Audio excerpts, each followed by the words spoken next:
I'd be very surprised if not planned.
Do you want us to try and see? See how you're doing, if you like. Just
on now? Yeah. Then to zoom it in and bring the lens back again, you press this one here. Put your finger on there.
In the 1930s and the 1940s, when diesel tractors really took over. Ken Stewart of Cockfield near Bury St Edmunds has a set. So on a bright summer's day, we invited him to turn the clock back to show us just how it used to be done. A ploughing engine in steam is not such an unusual sight these days at shows and rallies. There it stands, gently hissing, a majestic reminder of the historical importance of steam power in the past. But the opportunity to see what they really could do is rare today. In a Suffolk field last spring, a pair of Fowler engines prepared to plough.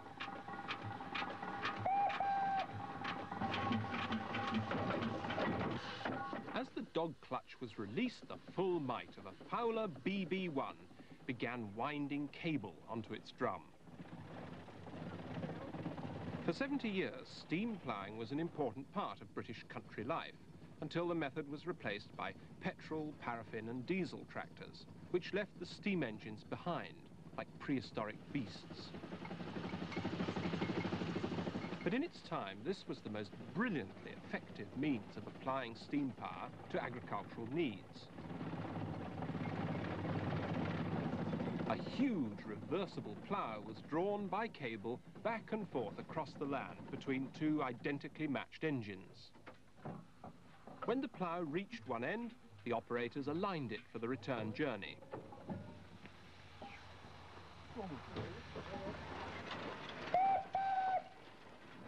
On a signal on the whistle, the driver at the other end of the field prepared to take up the slack.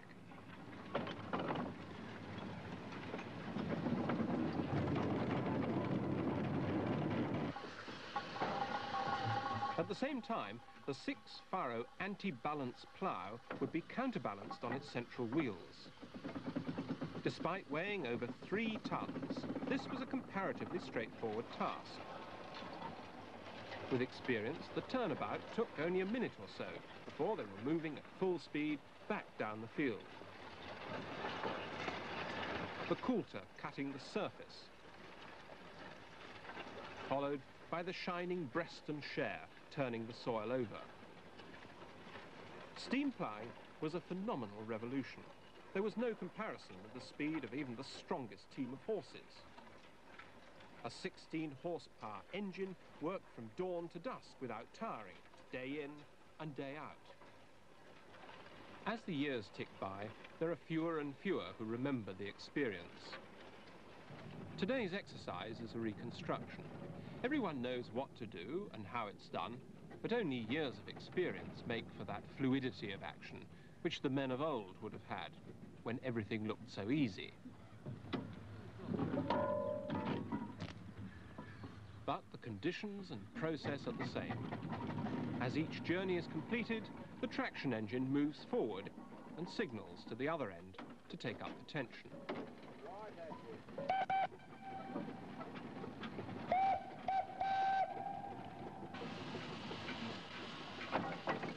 In the old days, a ploughing team was 5 men, 2 drivers, a steersman and his mate, and the cook and tea boy. When Ken Stewart and his son Edward show off their ploughing set, there's no shortage of volunteers, but only those who know the job need apply. This is heavy machinery and dangerous, as the axle slides forward to allow for the wheel to run in the furrow.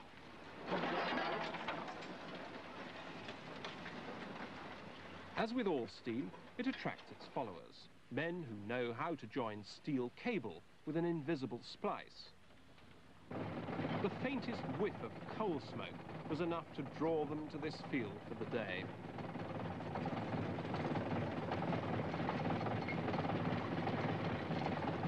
In 1900, there were 600 sets of ploughing tackle in Britain, mostly operated by contractors who moved from farm to farm as required. Phil Beebe, the steersman of the day, is of the 2nd generation. His father owned ploughing tackle near Loughborough. It's in his blood to turn the soil this way. An experienced team working on flat ground could deep plough up to 30 acres in a day which began before dawn and often ended after dark. Such long hours were before John Webb's 25 years' experience on this farm, yet they're still remembered as the yardstick by which countrymen measured their toughness on the land. Despite the comforts of modern air-conditioned tractors, or maybe because of them, the old way is still remembered nostalgically as somehow romantic. The swish of the plough and the chugging music of the engines.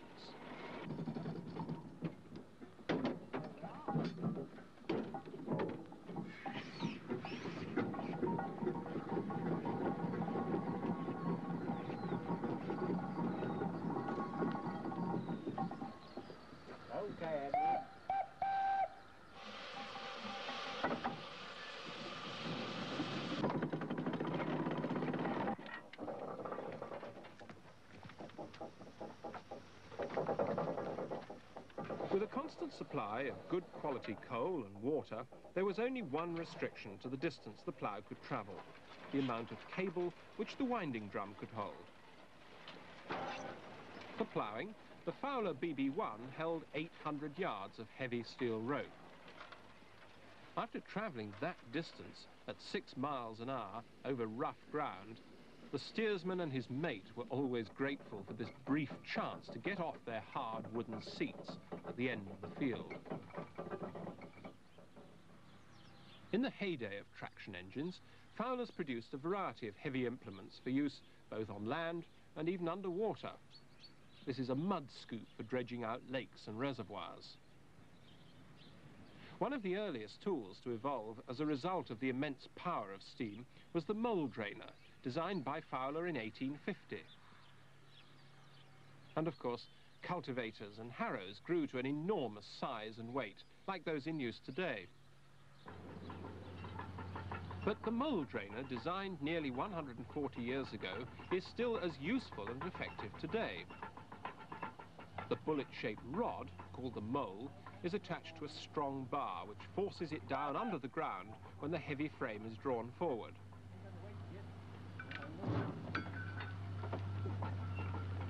As the mole moves through the earth, it makes a 3-inch tunnel. Dragging behind is a slightly larger metal ball to consolidate the walls of what becomes a drainage tube.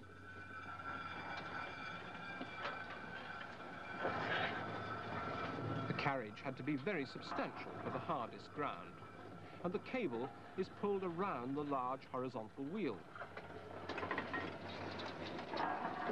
So effective is it that Ken Stewart has used his mole drainer for modern contract jobs, towed by good old-fashioned steam power. Because the cable is used double, the wheel acts like a pulley block, halving the strain on the engine. Moling was always an uphill task, the depth of the mole being set before starting to provide the best drainage. In wetter clay soil, the hole stayed open and working for several years. It's this clever use of the simplest principles of physics and elementary engineering which make all this early equipment so attractive when compared with the ever-increasing sophistication of today's generation of machinery. Ken Stewart first recognised the value of the implements for contract work, but of course, eventually he had to have his own engines too. Steam ploughing was driven to extinction, not just by petrol tractors, but because it was so labour-intensive. Like the dinosaur, the equipment became too huge for its own good. Yet many designs of the steam era have proved to be essential in the development of today's tackle. But that comes as no surprise to those who love steam.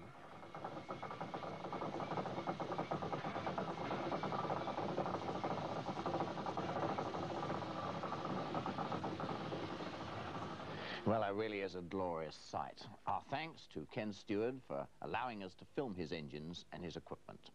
And now to my painting of the week,